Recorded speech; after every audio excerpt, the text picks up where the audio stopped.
Ağdasan ey güzel yar, ey sevimli dildar. Ağdasan ey güzel yar, ey sevimli dildar. Sen benim ömrüm günüm, ey aziz vefadar. Hayalımla coşuram, sana deme koşuram.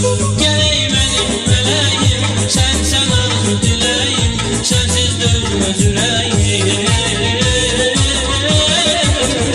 Geley nazlı meleğim, sen arzu dileyim. Gözlerim seni, incitme gel beni. Kardeşsan ey yar, sevmem ben özgeni, özgeni. Gözlerim seni, gel incitme beni. Kardeşsan ey yar, sevmem ben özgeni, özgeni.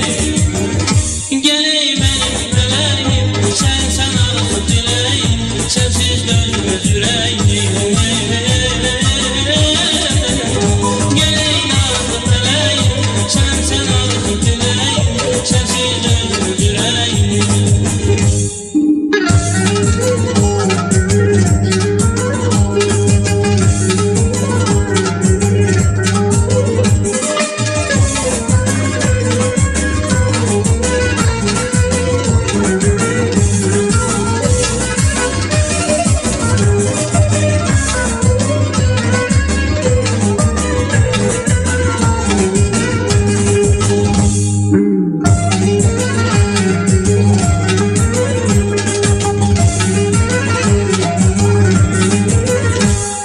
Yar başta kara bağlar, ey sevimli dildar.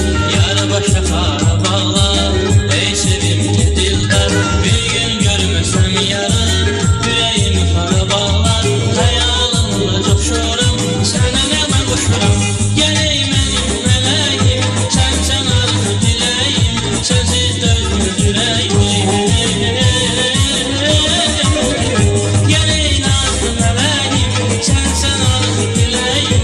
Sensiz dözmez yüreğim. Gözlerim seni, gel incitme beni.